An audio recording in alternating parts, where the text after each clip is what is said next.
When people talk about analog warmth, they're usually talking about saturation, harmonics, subtle distortion, transformer coloration, and the way analog gear glues everything together and how it sounds. The funny thing is, most of that isn't coming from some magical analog quality. And the question is, do you actually really need any hardware to get the sound? Because most producers today aren't mixing through a vintage SSL console or crazy expensive gear. Some are working completely inside the box, and that's where some of these plugins come in. One of my secret weapons for getting that analog sound is True Iron. This plugin emulates transformer saturation found in classic hardware, and it's not a distortion plugin in the traditional sense. It adds subtle harmonics, low end weight, and a bit of density. Let me show you how it sounds before and after on the drums. And after.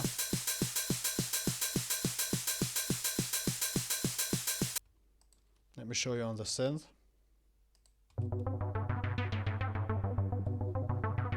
And after.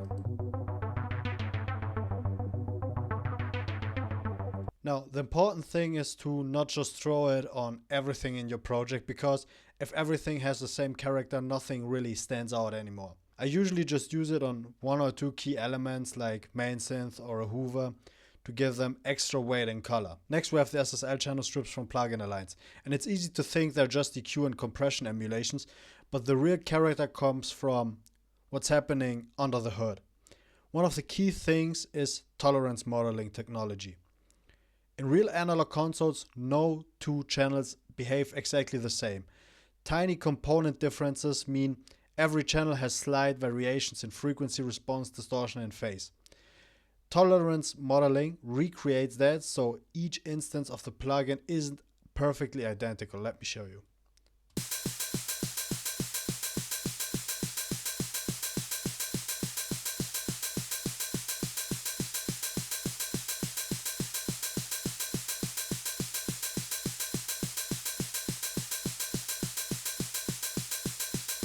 And let me show you on the synth.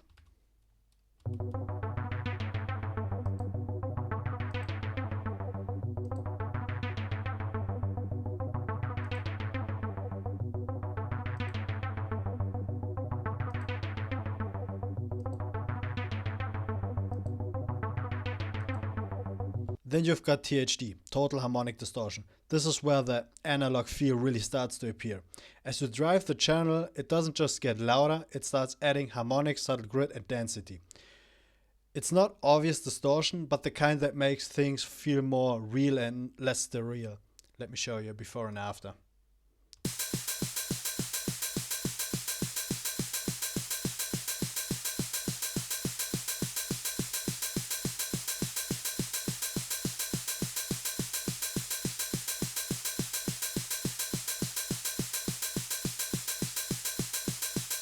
Let's listen on the synth. I'm gonna drive it even more without and with it.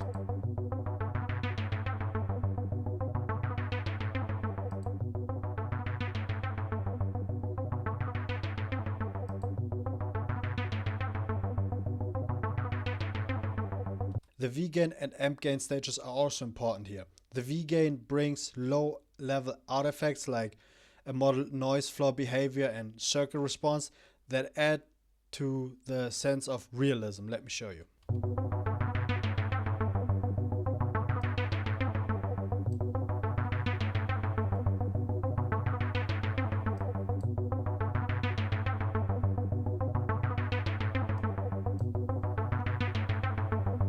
On the drums.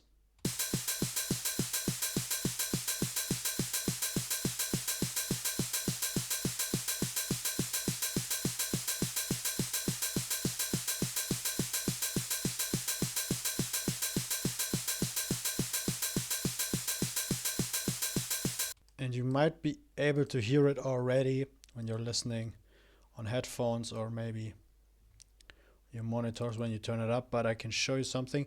We are basically adding noise like all consoles and mixers had back in the day, and if I reduce it, we got no noise, and yeah, we can basically mix in how much of the noise we want to have. Now, if you just push the input or output, you're also not just changing the volume, you're pushing the internal amp modeling, which changes the harmonic balance. So even with something as simple as gain staging through multiple SSN channels across your whole mix, that stuff starts to add up. Next up, we got the Shadow Hills mastering compressor. I love the Shadow Hills mastering compressor. Honestly, I wish I had the real hardware version, but yeah, it's crazy expensive. So this is a real powerful compressor, but sometimes I find myself not even using it for the compressor. Sometimes I'm just using it for color.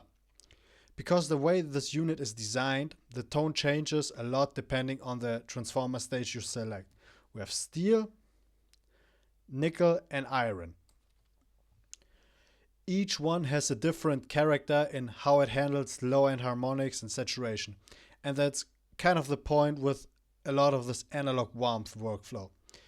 You're not always compressing things in the traditional sense. Sometimes you're just running audio through a circuit that adds weight, density and subtle harmonic movement. And that alone can change how an element sounds and feels. And I'm going to show you one by one how every mode sounds. So before,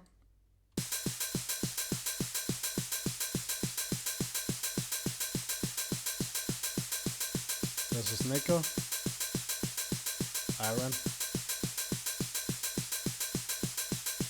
and steel. Let me show you on the synth. So first without.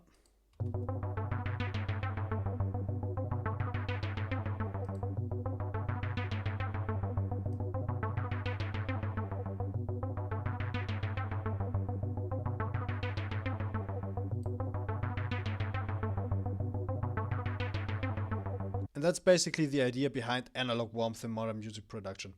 It's not one magic plugin and it's not about trying to perfectly recreate vintage hardware. It's a combination of small non-linear behaviors like saturation, transformer color, subtle harmonic distortion, and the way level staging changes tone. Tools like True Iron, SSL channel strips, and the Shadow Hills all do is slightly different version of that. And when you start using them intentionally, not just as effects, but as tone shaping stages or tools, you stop thinking in terms of digital versus analog and more in terms of color and character. At the end of the day, it's not about whether it's real analog or not. It's about whether it feels and sounds right. And yeah, that's basically everything for this one. If you want more of these breakdowns, subscribe and let us know in the comments what you'd like to see next.